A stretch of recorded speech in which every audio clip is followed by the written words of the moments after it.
Hello, creepies and crawlies, and welcome back to another exciting episode of Ice Cream Queens.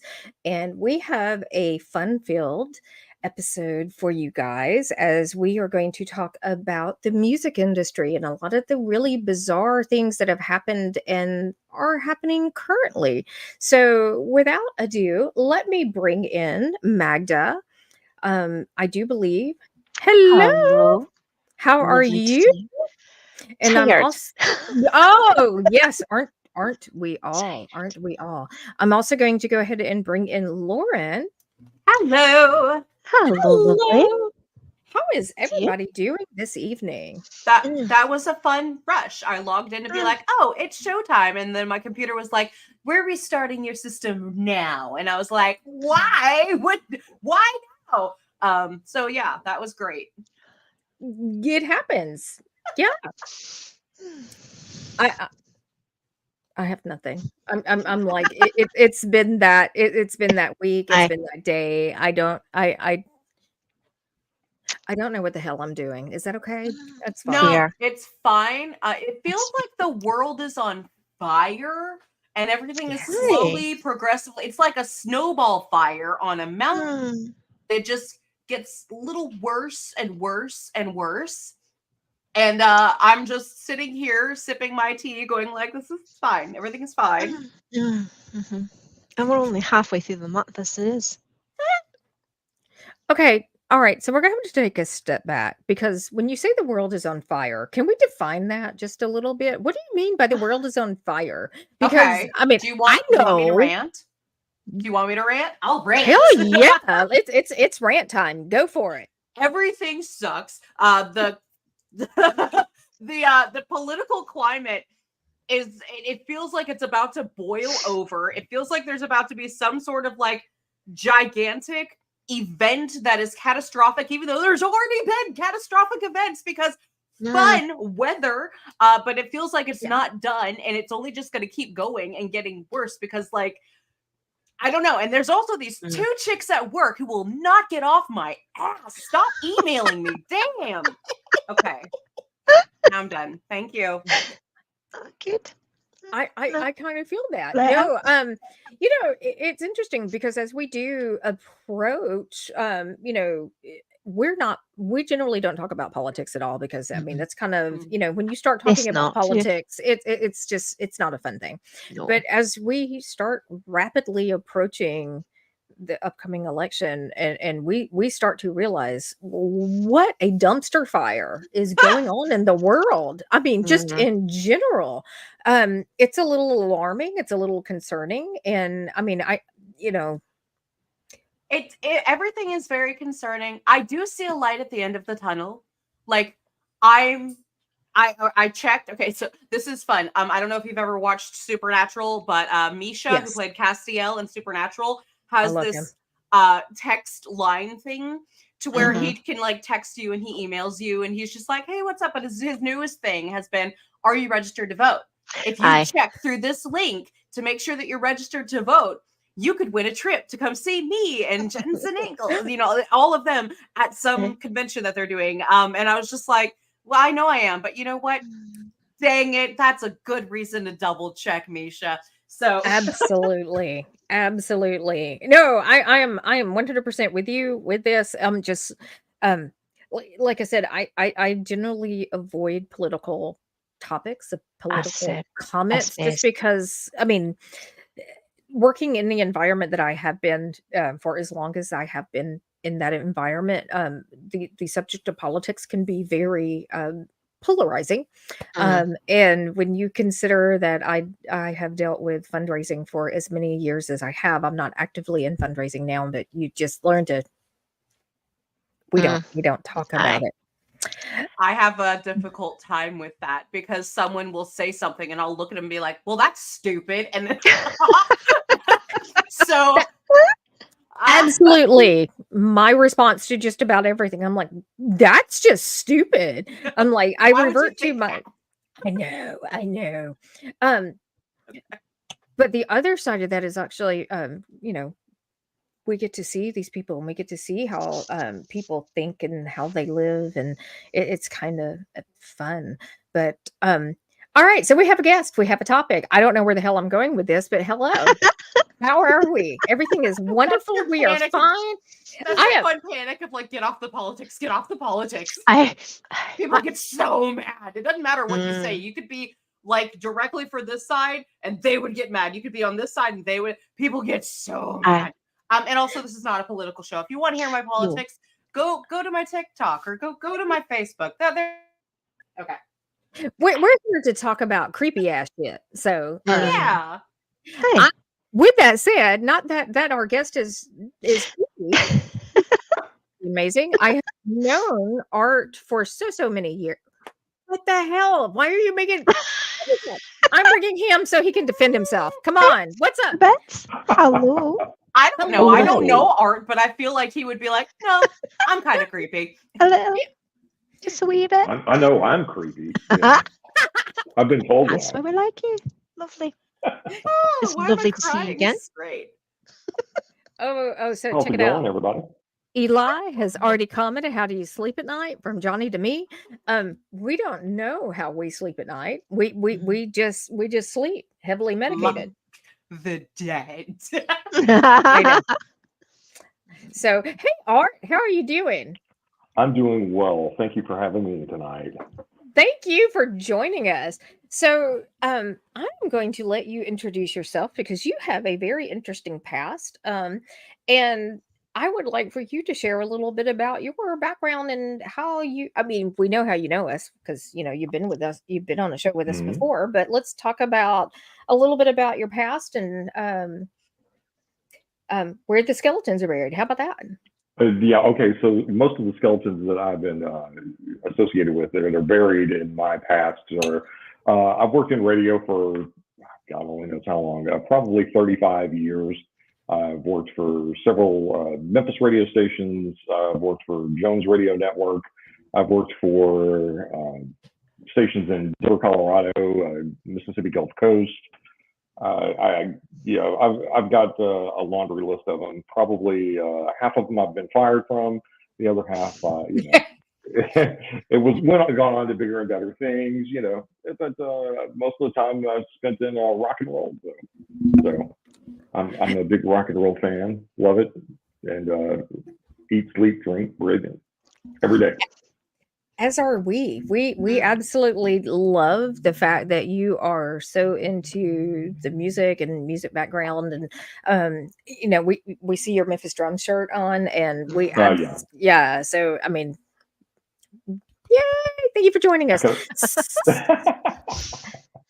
I feel like I'm absolute chaos tonight. I don't know what the heck is going on with me because I'm normally very well prepared, and I have been researching this topic pretty much the majority of my life because I love anything that is almost true crime related, but also associated with the music industry. And so tonight we're going to do a little bit of chatting about how those two things kind of play into one another. And I don't think that we can start out this conversation without talking about what's going on in the media currently with P. Diddy.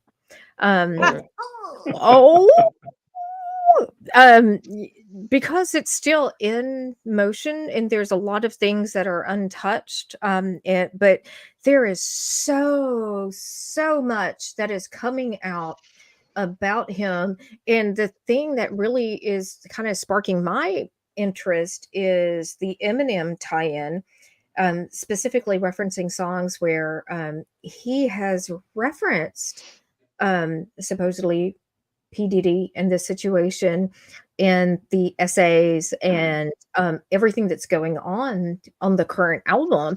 And so I'm just kind of curious, what is everybody's thoughts on I know it's not terribly shocking for us to go, oh, somebody in the music industry did something bad, but this has got the grounds to be massive. It I just find does. it funny how everybody is disassociating themselves. Oh yeah, I went to Diddy's house for a party, but no.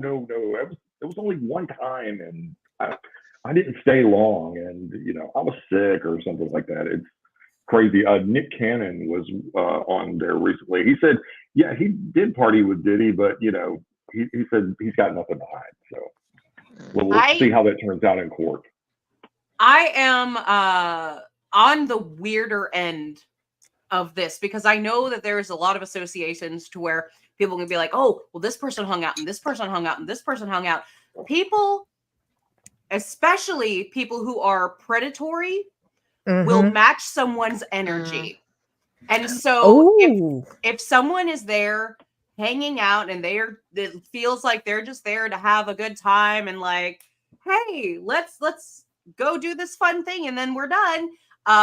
They will match energy and they will slowly start like making jokes or hints or full ass songs that people didn't catch on about. But just because someone hung out with someone doesn't mean that anything actually happened at that party. I'm sorry. That's the side I'm going to have to stand on because they can have Thanksgiving dinner with the family on one night and then the underage orgy the next. And just because someone was at Thanksgiving dinner doesn't mean that they were associated with this. I do feel like a lot is going to come out about people, but I would really beg people to stop for a second and don't throw out allegations just because someone took a picture and it was like Taylor Swift with P. Diddy and they're like, oh, what's going to happen with this? What's going to happen with this? And everyone was like, they were at an award show. Up and interact with him. What do you expect her to do? Like, just give it a second before you start saying anyone who knows someone was associated with that. The bad thing about it is he's already been convicted in the court of public opinion. Oh, aye. If he Absolutely. could just, if he liked to party. Elvis loved to party, right? Elvis would shoot up his TVs with, his 357 Magnum sitting by his side. I mean, we're going to find out some stuff, but I mean, I don't know what to think about the whole, some of the allegations that have surfaced right now. I'm just kind of sitting back going, we'll see what happens. But I do find it amusing that people are kind of disassociating themselves. It's like, now he's going to see who his friends really are, especially if it turns out that it's not to the degree of maybe R. Kelly, Yeah, absolutely. But here's the thing, to kind of because we are kind of in the beginning stages. I think we're in the beginning stages. Hell, I don't even know, but we're relatively in the beginning stages of learning about the P. Diddy situation, the parties, and all of the other accusations that are flying about him. This is not new territory. This has been associated with the music industry for many, many years. And I do believe when you start talking about true crime and association with music, I mean, let's look at Charles Manson. He's a perfect example. He is directly related to the Beatles. When you think about the crime scenes and with Helter Skelter written on the walls and how that was associated with the crime itself. But then you realize that there is a song that was recorded written by Charles Manson by the Beach Boys, which is probably one of the most wholesome groups in terms of image that's out there. But you realize that there are those type of associations where popularity, because of who they are, cross paths with somebody that may be notorious. No, that's a good way to put it. Especially when you're that famous, you are going to meet so many people, and whether they're good or bad people, you don't really know until you really start to get to know them deep down. To find a point on it, but the entertainment industry as a whole tends to be rather incestuous. I mean, they have to cross over whether they like someone or not, whether they think someone's horrid or not, you're going to cross over. You're going to interact with people that may not turn out to be that fantastic. And you wouldn't know, because they're just people that are going to encounter within this very insular sort of situation of whether it's music or acting or any of the entertainment industries are just intertwined. And it's always really terrifying when that happens. Okay, fun, real quick story. I had a friend from high school. I went to do TikTok. He also was doing TikTok, and he was starting to get quite a bit of a following. And I was like, dude, we know each other. How cool. You're the chef guy. Yeah, you're cooking at sorority houses, and he's always chopping stuff in the videos, and it was really fun and cool. So we're like, well, we know each other. Let's support each other. Let's boost each other's content. And then it came out that he had like 12,000 images of underage stuff. Ew. Very underage stuff. And I was like, oh, well, screw me. And quite honestly, when you think about those type of situations, you as a content creator, you as somebody who is out in the public promoting this person, saying, hey, I know them, they don't fully understand the relationship. And I think that's kind of where we start to run into lines being blurred. I mean, for instance, when you think about Charles Manson, and you think about, I am absolutely fascinated with his connection to the music industry, understanding that he always wanted to be part of the music industry. And I know he's kind of a, an yuck kind of, ugh. But I mean, when you start to realize that he put himself out there as a songwriter and was able to actually make those connections. And now, years later, even post-mortem, when you think about Charles Manson, you think about the Beatles, you think about the Beach Boys, you think about those popularity lines that he has crossed into. And although the Beatles have absolutely nothing to do with the murders themselves, or the Beach Boys have absolutely nothing to do with him and his past, they are still now very closely linked. I think that as far as saying that the Beatles are linked to it, I don't know if I would necessarily say linked. I said, but they will always be. There will always be that association with that song and to Charles Manson. And Manson did fancy himself as a songwriter. Yes. He used music a lot when he was working with his people. You know, he would sing a lot. He would talk about how there were subliminal messages in the music. He used music as a tool to motivate people, which music has had that effect on people for, you know, thousands and thousands and thousands of years. It's the reason.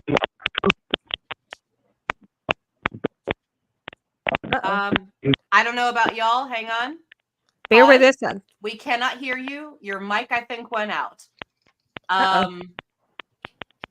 So do a couple like test hellos. Nope. I'm going to mute you for a moment. It's clicky. Yeah, so I'm gonna. It's still trying to work, but it's not fully there. Oh, what? Are your mics farting out? Art, yeah. Thank you, Eli. All right, so I'm going to try this again. Let's see if we can get him back on.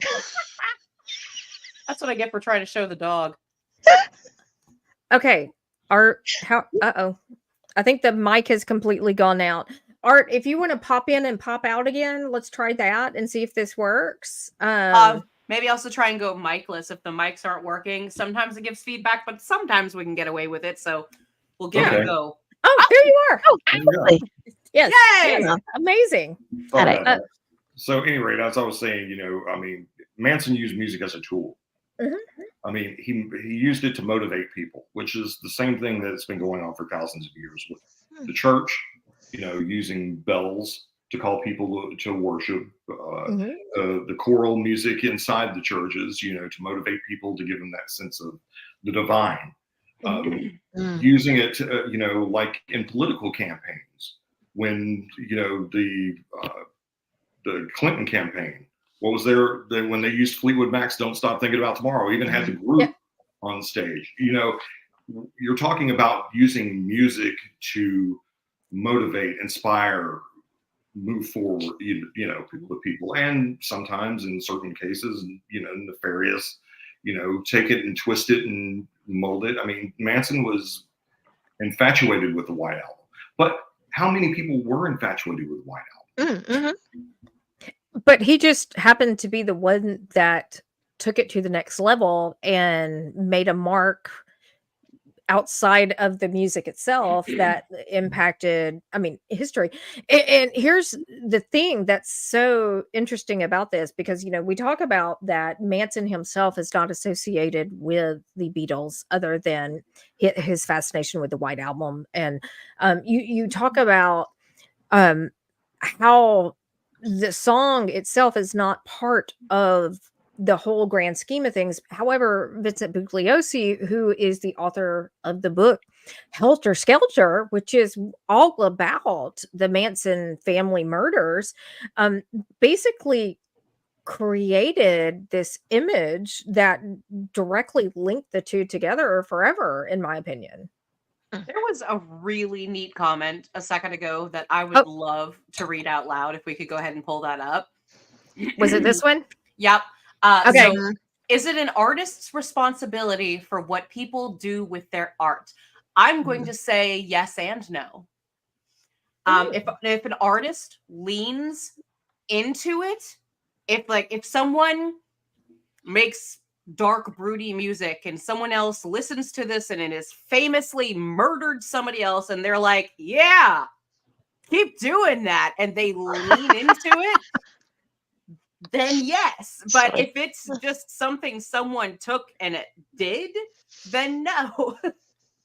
But what do y'all think? I thought that was a great question. Oh no, I absolutely agree with you. And there's an aspect of the music industry that is associated with true crime that a lot of people kind of bypass when we're talking about this until it's brought to the forefront. But let's talk about Norwegian black metal. I mean, that is basically true crime at its finest in association with music. You have somebody who has very extreme views to the point that they went, and honestly, I would butcher the name. I know that the one of the band, or one of the guitarist names that are associated with it is named Mayhem.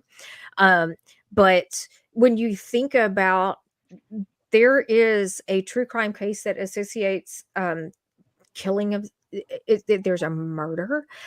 There is at least the burning of 3 churches in Norway associated with this band. There's somebody serving 21 years because that's all that Norway would evidently assign. That was the limit. But that's pretty much true crime at its finest, and preaching what you're singing. Pardon the pun. Yeah.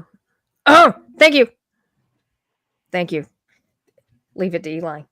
Here we are. Thank you, Eli. I always find it so interesting what person loved what music, because we talked about Manson and the Beatles, and then we've talked about the screaming metal and all of that. David Berkowitz, also known as Son of Sam, absolutely, he loved Hall & Oates. Okay.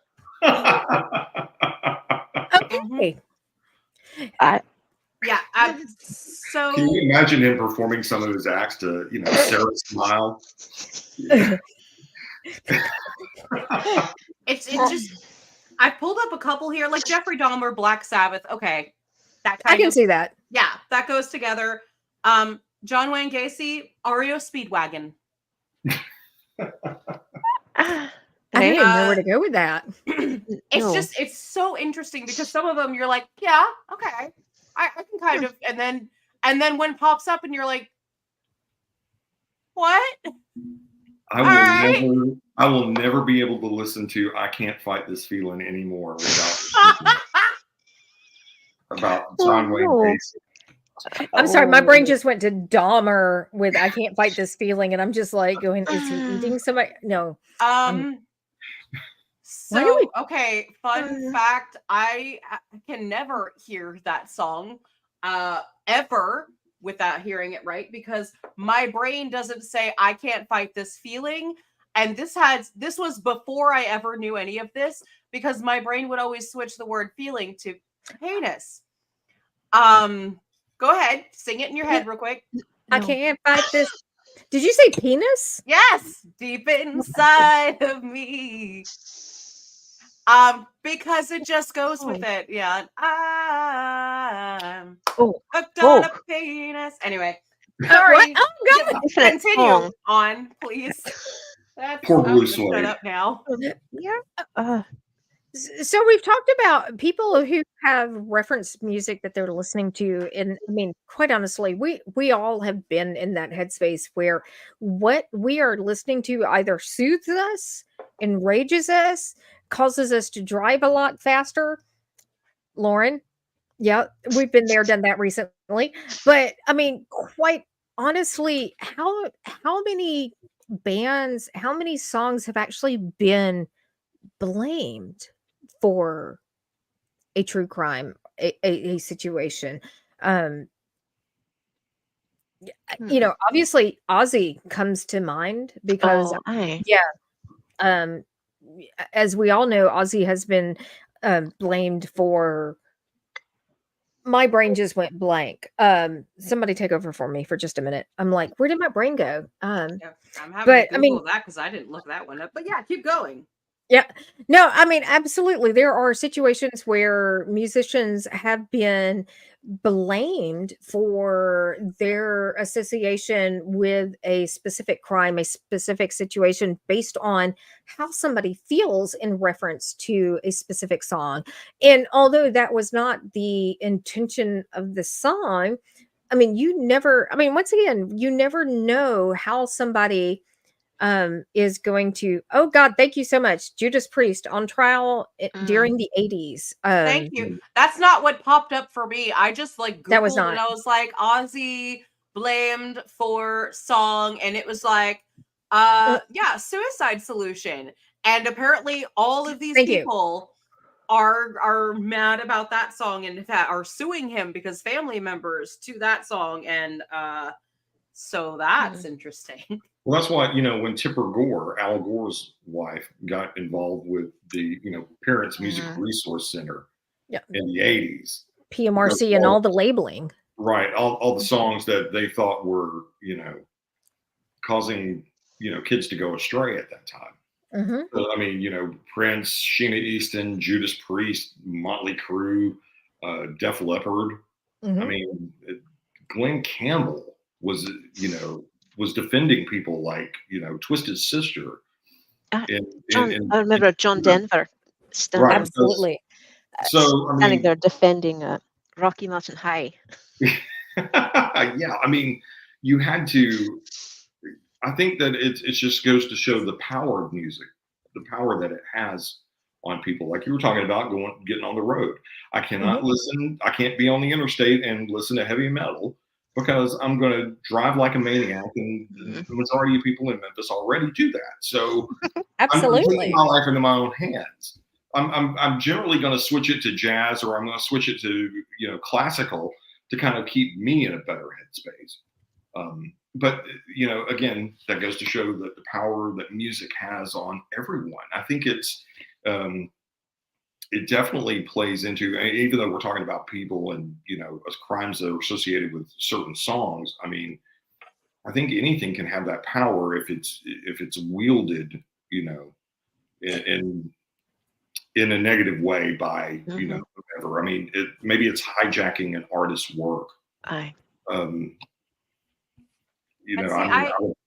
hate to be the Beatles and you hate to have to defend, go, look, it was about a carnival ride. And having to explain it constantly. It's about a carnival ride from where we grew up, and then it's like, but Charles Manson said, no, imagine having to answer that for the rest of your life. And to be honest with you, there are so many people who actually do not realize that Helter Skelter is in reference to a carnival ride, to a it was a roller coaster, correct? Yeah. And their experience with this ride, and there are so many people who actually believe that Helter Skelter is associated with this crime, and that Charles Manson and the Beatles were somehow deeply connected. And I find that just shocking. Well, you were talking also about the Beach Boys. Mm-hmm. I think the Manson knew the Beach Boys through Dennis Wilson. Yes. And even then, Dennis just kind of felt uncomfortable around him, but kind of humored him and brought the song to the Beach Boys. So yes. While he was associated in a way, he really wasn't. It was like, yeah, okay. I'm just trying to pass this on to see. It's kind of okay. Maybe we could record it. Because think of how many songs artists need to record and that never make it on an album. Because they're constantly looking for a hit. They're constantly looking for something to sell an album. And if you've got an album of 12 songs, there's probably 30 that didn't make it on the album. That's why we get box sets. We get all the bits and pieces of things that did not make it onto the album. So when you're thinking about true crime and you're thinking about songs that have influenced, whether it is killings, whether it is, whatever the situation is there one particular song that stands out in your mind outside of Helter Skelter? Just because, I'll be honest with you, I did a whole senior project. There was a college paper that was done on Helter Skelter. Anybody who actually saw my copy of Helter Skelter, I had a hardback copy. There were notes in the margins. It was probably frightening to anybody who looked at it. There were bits and pieces that were highlighted. And I'm like, oh my God. Anybody who looks at this probably thinks that I am nuts. But is there any one song, one artist that stands out to you as saying that was a bad mistake? You should not have, you probably should have thought that through a little bit more. I'm trying to think of one, and the stuff that I looked at before, everyone was all like, we have someone answering down here, NWA. Yeah. F the police. I know that's a good answer. Thank you. Everyone wants to blame Marilyn Manson for Columbine, or they want, and I'm not a Marilyn Manson woohoo person. I'm just saying that he's not responsible for freaking Columbine. No. Everyone wants to blame Metallica for a whole bunch of murders and stuff. There's a guy who blames Eminem. Hang on, I have an article here. It's very fun. It's a whole 3 paragraphs. Would you mind if I read it real quick? No, go right ahead. Okay. In 2009, Michael Miller attacked his wife and children with a knife. Miller's wife and daughter died from the attack, while his 4-year-old son survived 11 stab wounds. Miller told the police that he stabbed his son more because he loved him more. Miller also confessed to police that he believed he was possessed and that his wife was a demon. He went on to say that before attacking his wife in the early hours of the morning, he started shouting out the lyrics of an Eminem song. According to Miller, he especially focused on the words, "Here comes Satan, I'm the Antichrist, I'm going to kill you." Then viciously stabbed his wife and kids, said a prayer, and called 911. He also told the story to the 911 operator who answered his call. The operator asked Miller if he had any murderous thoughts about his family before this incident. He said he hadn't, although he did have a history of suicide attempts. Many news sites picked up the story, all of whom focused on the involvement of Eminem's lyrics. Strangely, though, those lyrics don't seem to be from any actual Eminem song. So, like, he's sitting here, it's Eminem, these lyrics, and I'm screaming out these lyrics from the Eminem song, telling the 911 operator, telling the police later. Is any of that in an Eminem song? No. I guess it's in the Skittles one, maybe the Reese's Pieces. I don't know. But people are going to blame artists no matter what. If you make anything that can speak to someone's soul, even if it's not the thing you actually made, even if you made something 5 months ago that has nothing to do with this one thing, but this person remembers you, if your name is out there, it can get twisted and messed up into stuff. Absolutely. And quite honestly, I was commenting to Art before we actually went live. I never realized how much I liked Eminem until recently. And when I started like listening to some of his music and started paying attention to his lyrics, I was just like very shocked at some of the things that he was saying and seeming I'm sorry. This is going to sound awful. He strikes me as a dumb blonde that's not dumb. Is that awful? Sorry, you say dumb blonde that's not dumb, and my brain is like, Lestat? But I just watched Interview with the Vampire, so that's probably why I'm there. There's that. But quite honestly, you know, we've talked about how music actually moves the soul. And I think that's the best way to put that, because a lot of people have a soundtrack that is associated with their life. You can reference specific songs to specific times in your life. And I do believe that a lot of times what we are listening to and how it affects us personally can definitely influence how we react to specific situations. And if somebody is in the headspace that they want to take out their family, they can find a song that speaks to them specifically about that. And a lot of times they will go looking for that. Mm-hmm. It's anything can be too much of something, whether it's a song or a TV show. Like, whoa, God, what was the movie that Jeffrey Dahmer would put on constantly and rewatch over and over and over? It was a horror movie. I think it was Zombies. I'm trying to remember. Somebody Google this and look it up. I'm looking. But yeah, anything can be too much of something. Anything, if a person is messed up enough, like this mouse right here, if someone is going to do something, they could find inspiration in the lines of this mouse and have it be the reason for something.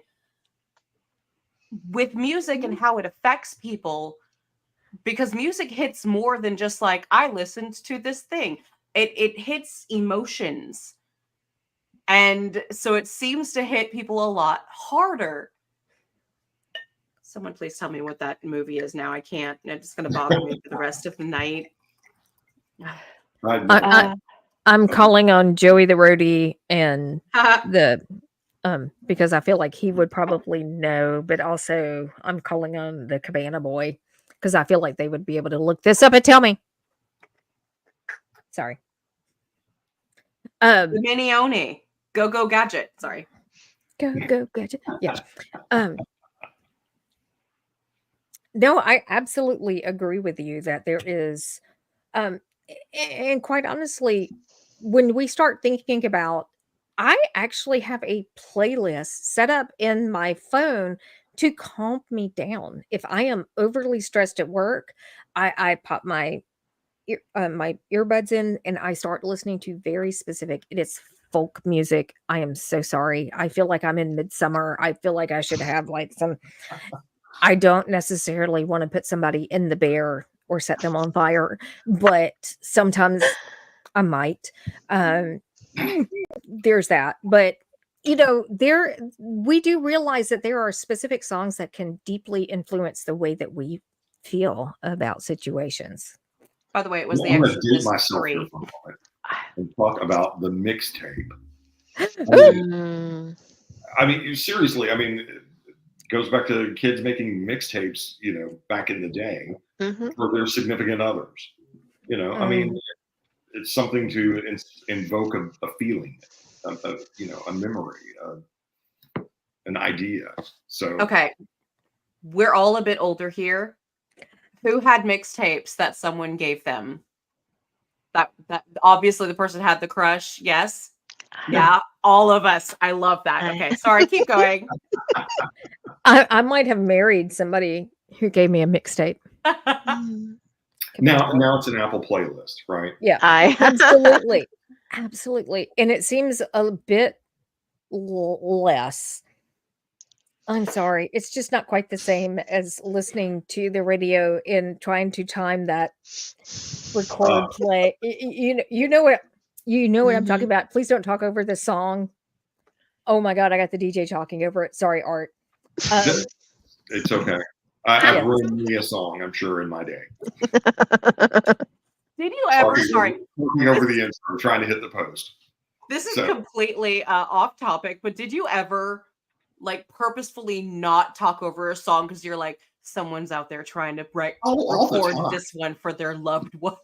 All the time, and it was mostly because I just wanted to hear it. I didn't want to destroy the vibe. But then again, most of the time I was working overnights, and there was nothing going on in the studio, so I would also play songs that I wanted to hear. I'd break the playlist, and people would call in, and I'd play songs that were maybe a little off the wall, maybe. I always remember calling and requesting deeper cuts. Like the deep cuts of tracks that it's like, nope, sorry, we can't play that. I'm absolutely not going to play that. And one of my absolute favorite songs to request was Mistraw Win from Heart. And they're like, absolutely not. And by the way, that is probably one of the most amazing songs that they do live. Which yeah, sorry. I probably called you at some point going, hey, can you play the song for me? And you're like, absolutely not. Chances are that you were up there with me a couple of times too. Absolutely. You and the hubby, yeah. Yes. Okay. So I have to reference this because I still have this album. It was at my mother's house. You gave me a copy of Susie and the Banshees Peep Show. Oh, I love that album. On vinyl. I have that it still. Absolutely. You need to frame that. I do. I love that album. Actually, we'll get together. I'll bring over the turntable. We'll pop it on there and have a party. Quite honestly, my youngest child loves vinyl, and she has a turntable, and she listens to actual vinyl. I love it so much. You understand, because there's something about. Stop laughing at me. I'm not laughing. I'm sorry. No, I'm laughing at vinyl. Only because this year, I think it was like Fisher Price or something, came out with my first record player. And it was in a magazine, and it was one of the things my 6-year-old circled, and she was like, I want that. I want the antique radio. And I was just like, okay, baby. I hate to say it, this is not the first year that Fisher Price came out with my first record player. I have an actual vintage version of that I refuse to give away. It's just the first time I've seen that before, and it made me cackle. I was like, what is next? Like the Edison cylinder player? What are we doing here?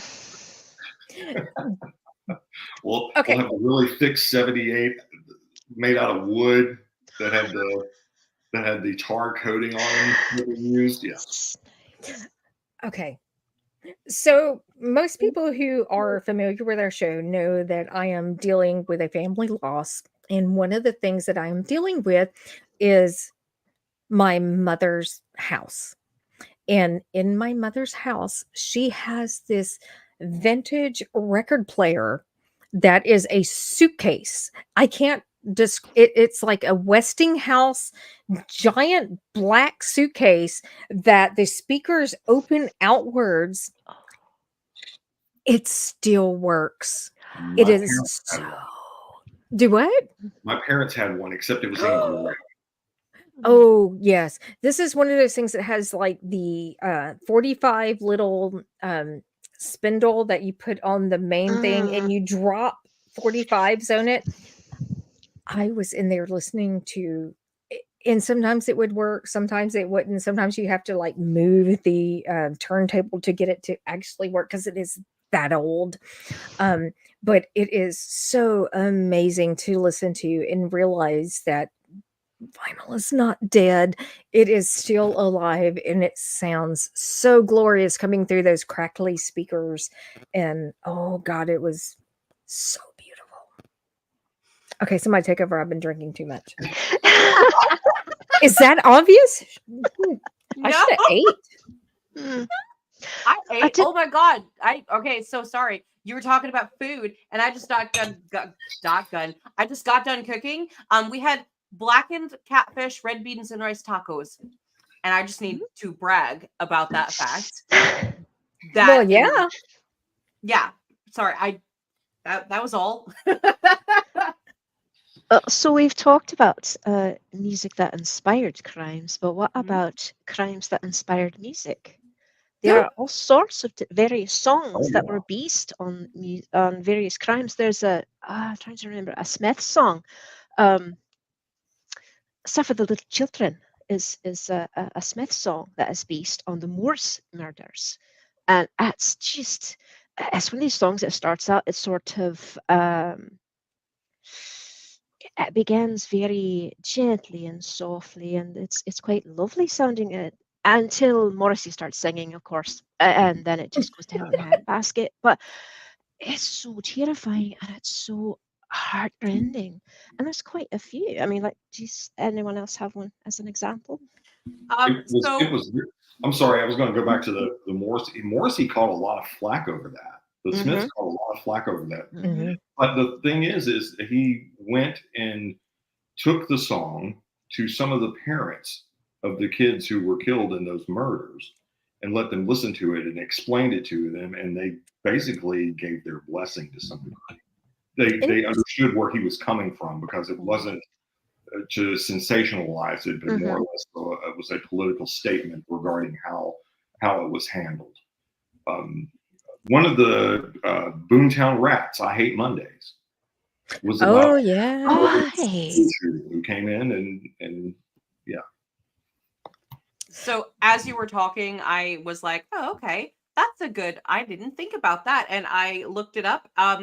There's literally an A to Z that you have to like click on the letter of, like if you name a famous killer, I could probably click on it and list you a slew of people who have done a song on that person. I just clicked on A to B and it was like here's Elizabeth Bathory, and it gonna show, and it just keeps going, and then it goes to other people. So that's a lot. I hadn't thought of that before. Okay, so I'm going to take a minute. Bleh! I'm going to take a minute and actually reference one of my favorite bands of late. And those of you who know me know how much I love the band Skinned. And everything that they create is based on true crime. And some of the things that are absolutely fascinating about this band is they actually use, like there's a Michelle Carter song, and it's called Michelle Carter, and it uses text messages from her to the victim as lyrics. It is absolutely the most amazing thing I have. Lauren, you're looking at me like I'm insane. I have made you listen to this several times. Sorry, yeah. I'm still over here on my little Wikipedia list going like Jeffrey Dahmer. Okay, that's interesting. Marilyn Monroe. cover did you? What? Wait, what? And then I was like, oh no, wait, that's Marilyn Manson. No, that makes more sense. All right. But like one of them on here was Katy Perry, Dark Horse. Was he referenced in that, or was that song about him? Because I'm sitting here like, I don't know. Doesn't compute. Sorry, I'm sitting here blowing my own mind, reading through here like, Oh, also Eminem covers a lot about every single one of these I've clicked on. Eminem has done a song about one of these killers, and I'm like, oh, okay, Eminem's the true crime girly, gotcha. Or he has referenced them, and that is actually kind of where I become very fascinated with different musicians. Skinned to me is absolutely phenomenal because it's very edgy. She is stunningly gorgeous. She is like a high fashion model that has incorporated true crime into all of her music. It is truly bizarre to when you listen to the music, you sit there and you think to yourself, I am in a fair ride and everything is going backwards and really fast and I am in chaos. That is the music and it's amazing. I love it. I listen to it all the time. I have to actually stop myself because I get in a very, very dark place. Ooh. I have a moral question when it comes to this now. Of people making songs about these killers or their victims, at what point is it morally not okay? Like we recently had a conversation about this. I know someone who like their go-to Halloween costume is John Wayne Gacy's clown costume. No. And I am like, some of those family members of the people who were dead is still like alive and stuff. And so we were recently just discussing the moral implications of people dressing as actual killers. Where is the line when it comes to music? Because I love when you were talking a second ago about how they went and they got permission from the victims' families to make that. Like that sounds, thank you. That sounds amazing. I want to hear this song now because I don't know it. But where do you think the line is on that? It's that's a tough question. I think that I think that we kind of have a responsibility. If you're an artist or if you're in the media, you have a responsibility to tell the story, right? But I guess there's that fine line of what's sensationalism and what's like the old television adage: if it bleeds, it leads. I mean. That's a tough one. I think that, you can't say that you're not making money off of it because, if you're telling the story and you're selling an album, you're making money off of it. Mm-hmm. So I guess how much, I mean, if you're going to be out there motivating people to, commit crimes, that would be one thing. If you're just telling the story about what happened and making it a cautionary tale, I think that would be another. Pretty good response. I think when you start talking about true crime in general, and this is something that we have actually promoted, is that you have to make sure when you are discussing true crime that you are referencing the victim, that you are remembering them for who they are. And as you said, we're not glorifying the killer. We are not glorifying the monster that created the situation. And I think a lot of times we do. We absolutely do. How many times can you think of a situation or a story in which you remember the killer's name, but you don't remember the victims? One of the things that I truly loved about Skinned in their last couple of songs is they did not reference the killer. They referenced the victim. Bianca Devins is a perfect example of that, where they reference the victim and they tell her story. It's disturbing, I'm not going to lie, but her name is referenced more so than the killer. We don't I don't remember the killer's name. I remember hers. And it's very difficult to do that. I Absolutely. was just complaining the other day. I've been researching a specific case and trying to write a script on this case. And I've gotten all the way through the back history of the killer. And I wanted to go back and start over from the beginning and tell the back history and the life story of the victim.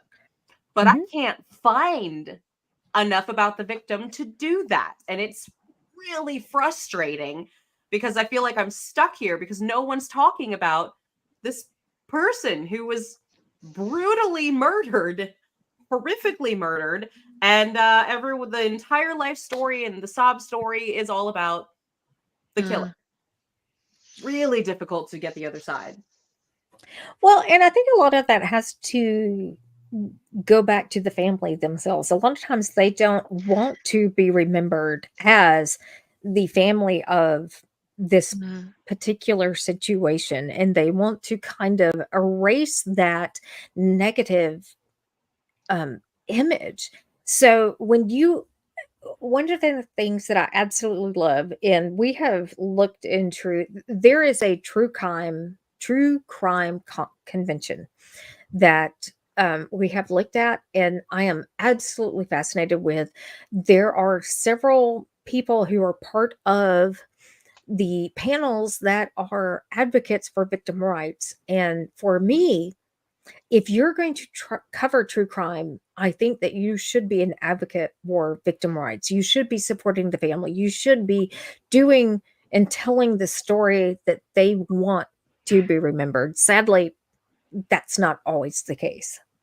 It's hard to, because it's sensationalized and people just want to tell the story about, the thing that's going to sell the article or going to sell the newspaper, whatever decade we're in right now. All right. Well, all right. Good derail. Was there any specific artist or songs anyone wanted to touch on that we haven't thrown out there yet? Because I feel like we only really touched on a few here. One of my favorite songs from U2's Joshua Tree album is Exit. Okay. And that was based off of Truman Capote's In Cold Blood. Yes.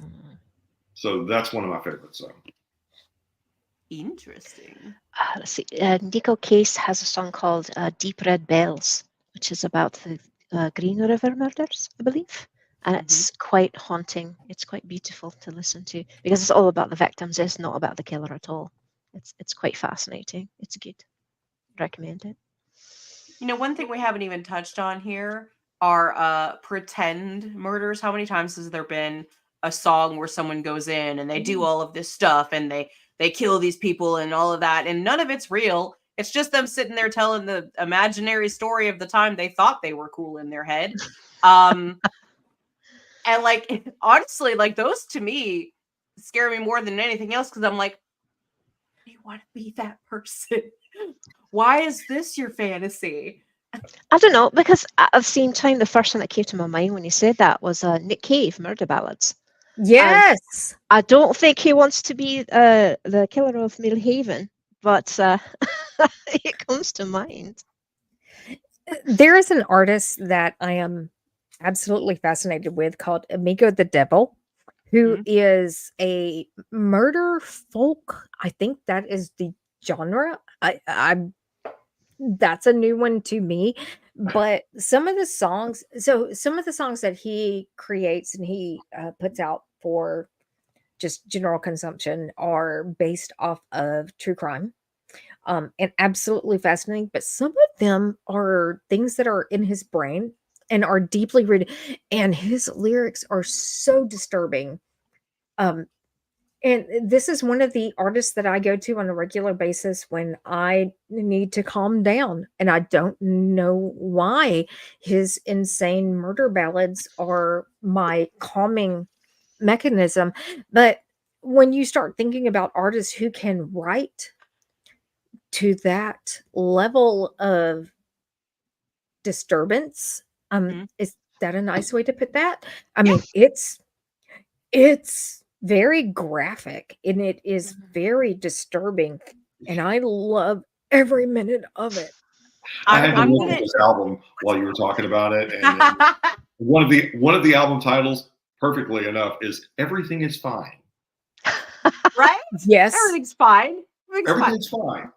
I'm going to absolutely. need you to introduce me to whatever you are calling as folk music, because my brain, every time you say the word folk music, the whose line is it anyway? Dun dun dun da da da da da da da da da. It just pops into my head, and that's what my brain thinks folk music is. So I think I need a rewiring there. I think your next show needs to be about unknown genres or little known genres, like slam glass. I am absolutely fascinated with this whole concept of murder folk. And Eli, no, this is actually a true, this is a real death grass and murder folk. This is actually a genre of music. And we all know Mr. Fish. We have all met Mr. Fish. Mr. Fish is the person who introduces me to all of these really messed up bands that I love. He is the one who introduced me to Amigo the Devil. I have seen him live. He is absolutely amazing. But he has a song called Dahmer Does Hollywood, and it's exactly what you would think. It is, it's amazing. He is so Cannibalistic Preachers. I think it's in there. Thank you. I truly believe that it is absolutely in this type of music that I am so fascinated. I'm sorry. 2 seconds ago, Magda was sitting there and she was nodding. She had her mouth open, about to say something, and I was like, "Oh, she's got something. She's got something." Please, No, please. oh. No. Murder folk, cannibalism. Where are we going? The death glass. I mean, the thought of that is, I actually thought of several songs that are not necessarily modern ones, but are older ones. Like "Long Black Veil" was the first one that came to my mind when I thought of death grass. I'm like, well, that fits, doesn't it? You know, so it just made me think. No, I know this. I didn't know I had a name, but I know it. Absolutely. And we've been listening to it for years. We have just never given it a name. And quite honestly, if it's got a banjo and it's talking about somebody who's being either killed or killing, I'm going to love it. I don't know why. Oh God, who's doing that? Is that Lauren? Who is doing? I have to admit, though, I am kind of fond of the picking on genre of albums. There was like a picking on Van Halen, where they do Van Halen tunes to bluegrass. They Weird Al it. There's like picking on AC/DC. I love that stuff. I'll listen to it every now and then. I actually liked it. Eli says Dead South is a good example of death grass. I actually like that band. I do too. They're amazing. Yes, I love the Dead South. So Has Richard Cheese covered Helter Skelter? Because if not, like, has who covered Helter Skelter? what's his name? What? Richard Cheese? Is that it? He's the guy who like takes all of these hardcore or like songs and he turns them into like jazz. Like he does the stir. Get up, come on, get down with the sickness. Get up, come on. You know what I'm talking I know who you're talking about. Yes. Yes. My brain went to Weird Al Yankovic, and I'm sorry. Oh no, it's like smooth jazz. Yeah. I remember we went to go see Korn, and during the after when everything's done, everyone start leaving, and the lights come up. They played Richard Cheese covers of like Disturbed and stuff, and I was like, whoever put this together. I would love that so much, and I don't feel like I have heard it. Why have I not heard of this? It's like Metal Lounge Cheese. What? Yeah, no, he starts in the His band's name is Lounge Against the Machine. Yes. What? Okay, thank you. Very fun. Okay. We are well past the top of the hour, y'all. Absolutely. Okay, so are we talking about Puddles the Clown? Puddles Pity Party. Yes. Puddles Pity Party. I love Puddles so much. So much. Weird Al has announced a new tour coming up. next year, and he's hitting near me again, and I'm sitting there like, when are those tickets going on sale, Mr. Alley Man? Postmodern Yeah. jukebox, absolutely, yeah. Absolutely. Okay, so it has been brought to my attention that we are at the top of the hour. We may have exceeded this. I really want to just keep on talking. However, I know that some of us have to go. To work. Yeah. Or may have to go pick up your child at the haunt. That would be mine. When she gets off work. So yes. But with that said, I'm going to wrap up this evening's conversation and say goodnight and pleasant screams. And I we don't know will why. see you in about 2 weeks. I felt like an All right. shoulder action. And- Yeah. Just like that. I keep hitting the stream button and I don't know that it's ending.